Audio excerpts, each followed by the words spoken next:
Hey guys, it's Kay from KS Anonymous, and today I am back with another episode of r/HumansBeingBros. So just a moment before we get into the stories, I wanted to thank you all so much for being here and being subscribers. You all leave the best comments ever, whether it's of support or responding to the stories that we're talking about, and I really appreciate it. As of this recording, we are actually nearing 2,000 subscribers on this channel. I'm really excited to have so many of you here with me listening to these stories and giving me your input in the comments.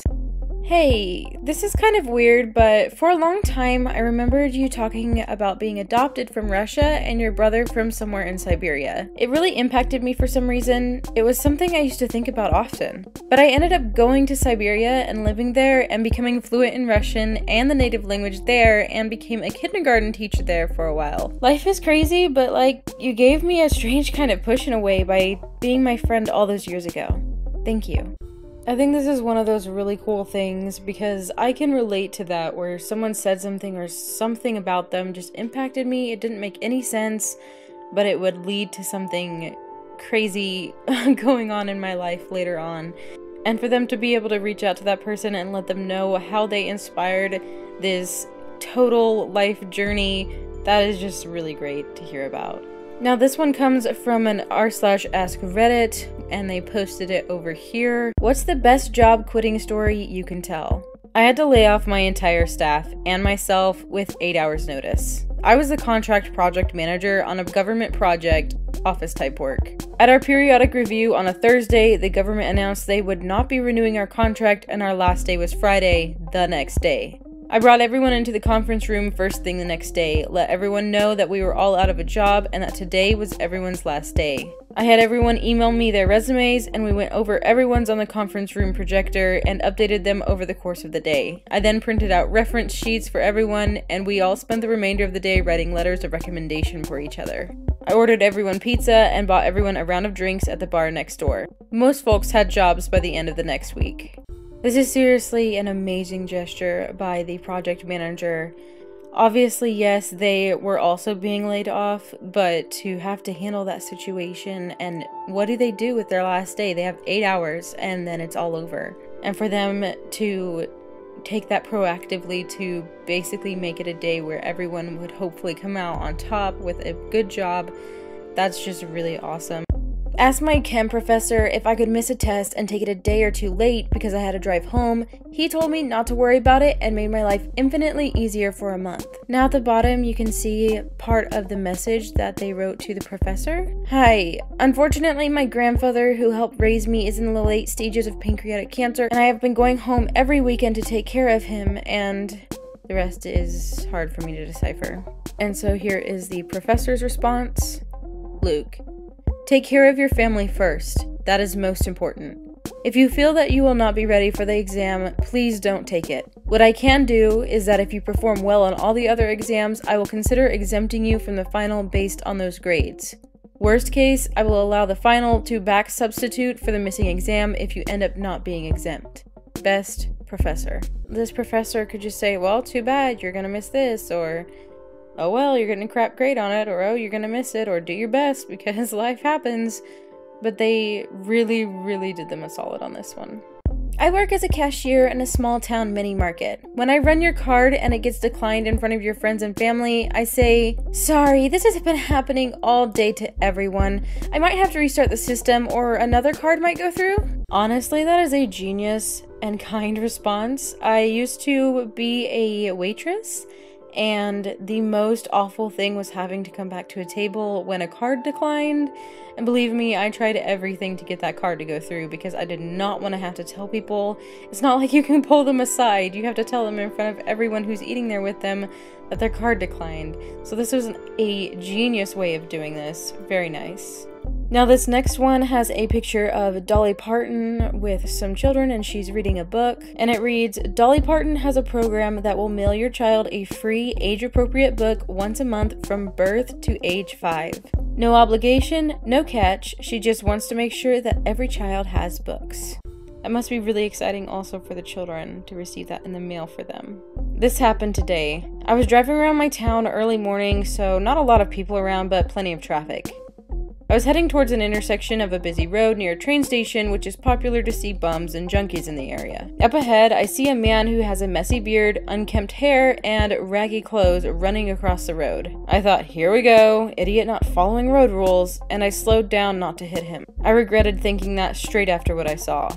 He was bolting across the road to catch a little 5-year-old looking boy who had lost control of his scooter, heading fast towards the busy road. After that, I see the parents running from behind, looking like they were chasing the boy. In a quick instant, the man just nods and walks away like a true hero. The parents looked like they wanted to stop him and thank him, but I had to go with the traffic and didn't see any more after that. Possible to think if the man had not run across the road, I may not have seen or stopped in time for the boy. That is definitely a great example of don't judge a book by its cover. And it's terrifying to think that it is possible that he wouldn't have been able to see the boy, because obviously he's a lot smaller than the man running across the road. I have a story to tell you. I should not have made the lab this morning. I showed up at like 7:58 and I realized I'm in freaking shorts. If you don't know, you cannot wear shorts in chem lab or you're thrown out.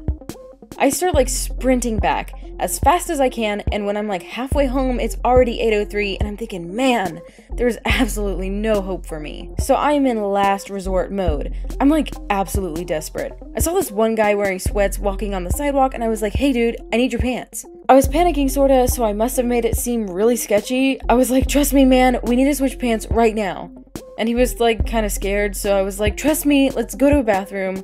So we both change and switch pants, and I run back to lab and manage to swipe in at 8:09, 1 minute before the deadline to swipe in. And then it moves over to a text message between the OP and the other person who is labeled as pants in their contact. Got to lab on time. You saved me a letter grade. Thank you so much.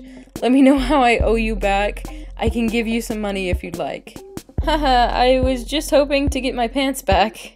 Don't worry, I will throw you some cash. It is the least I can do. Let me know when you get off class and I can meet you anywhere. That is a serious bro move. I mean, if I had someone running up to me, acting desperate and crazy, asking me to switch bottoms with them, I'm sorry, I don't think I would have done it.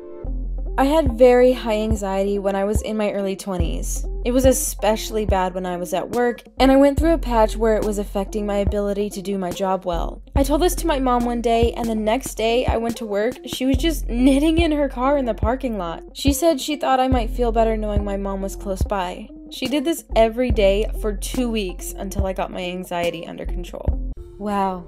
All I have to say is, if I ever become a mother, I hope that I can be that awesome of a mom. So this next one is a letter sent to the parents of a person who had died. I'm not sure the situation, but basically they were an organ donor, and this person sends them a letter detailing how their organ donations have helped different people. On behalf of the Gift of Life Donor Program, I would like to extend my sincere condolences regarding the loss of your son, Redacted. The sudden death of a loved one is one of the most painful events a family can experience. I know that very little can be said to ease this sad and overwhelming loss for you and your family. Your strength and courage in thinking of others during this difficult time are a tribute to you and to Redacted's memory.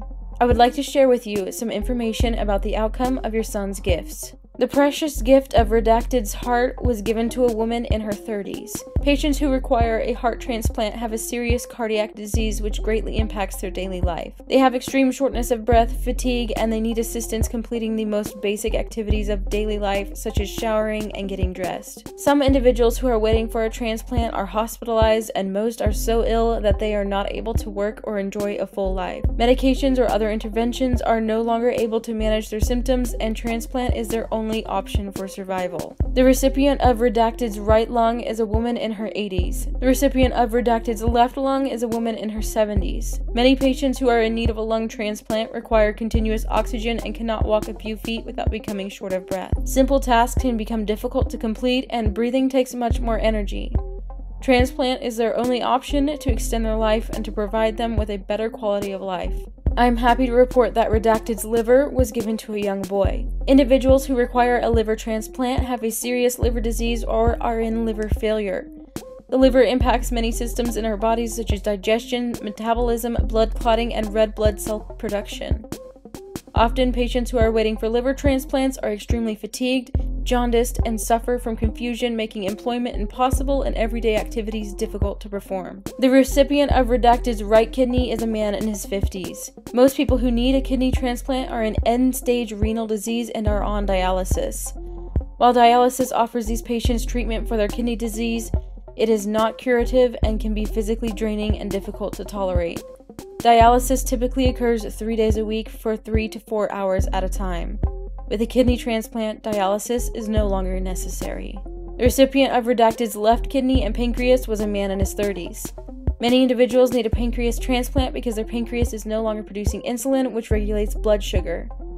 If the pancreas does not produce enough insulin, diabetes may develop. Diabetes affects the body's ability to use blood sugar for energy. With a new pancreas, this recipient can experience freedom from insulin injections and diet restrictions. I think this letter is so important to that family because you can say like, oh, at least his organs were donated, they helped some people. You don't really know what happened. And for this person to take the time to write a detailed letter of not only kind of the person that received it, but what they have been struggling through and what those organs from their son is going to help them with. Good people do exist. Our mailbox seems to have an invisible target that attracts cars right into it. Honestly, I think it's from all the construction around us. We just replaced it this past weekend after getting a note from the mail person saying if we didn't replace it soon, our mail would stop being delivered. I didn't think it was that bad, but whatever. Monday comes along and someone hits the mailbox again, this time breaking the door clean off. We were obviously irritated and also had to laugh at how quickly it got hit after replacing it. We were pleasantly surprised to find our mailbox replaced today with a note. Apparently someone named John hit our mailbox on Monday and returned with a new one in apology. He didn't just leave the mailbox for us. No, he went all the way. John replaced the mailbox, numbers on the side, and all. Didn't know there were still people in the world who did good things like that. Thanks, John. Kudos to John for doing the right thing and going the extra mile in doing so. So now we have a picture of 2 sticky notes on a fridge. The first one reads, "Whoever borrowed the 24-ounce Diet Pepsi from this refrigerator today, 410, please replace it with a new one." The second sticky note says, "I didn't take it, but I bought you a 20-ounce one because I'm sorry that happened. It's on the side door at the bottom." Now that is being a bro, because my personal drink is Dr. Pepper, and if someone took my Dr. Pepper, especially the bottled kind, I would not be a happy camper. And for someone to be like, hey, I didn't even take it, but I'm just gonna buy you one anyway. There you go. That's being a bro, guys. Take notes. To the woman and child who sat at table 9. I did not introduce myself to you. My name is Tony. I've been a restaurant manager for 15 years now. My day consists of making sure my restaurant runs well. That could mean washing dishes, cooking, and sometimes even serving tables. I've also dealt with every guest complaint you can imagine. A few weeks back, you came into my restaurant. I was very busy that night. I was running around helping the kitchen cook food. I was asked to talk to a table close to yours. I did, and they said your child was being very loud. I heard some yelling while I was talking to that table. I heard a very loud beep from a young girl. I started to walk to your table. You knew what I was going to ask. You saw the table I just spoke to pointing at you. I got to your table, and you looked at me. You wanted the first word. You said, "Do you know what it's like to have a child with autism?" You were not rude when you asked the question. In fact, you were quite sincere. Your daughter could not have been more than 5 years old. She was beautiful and looked scared that I was at the table. She looked like she thought she was in trouble. In 15 years, I do not have a lot of memorable moments as a restaurant manager. I remember some guests who were mad that their burger was not the way they wanted it. I remember a woman who called corporate on me because she said I gave her a regular Coke instead of a Diet Coke. I remember having to cut people off from drinking alcohol, and I remember having to tell tables to have their child be quieter. However, I do remember everything about the day my son was born. How I cried when I heard him cry. How I stood there and told him I would do anything for him and be the best father possible. I remember the day I married my wife. How I cried and promised to be the best husband possible. I remember the day my daughter was born. I did not cry that day. I was just so relieved because I lost a child 2 years earlier.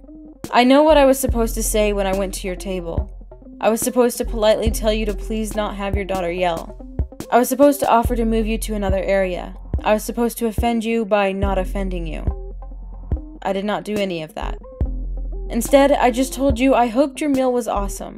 I high-fived your daughter, and then I told you that your meal was on us tonight. It was only $16. It meant more to me than that.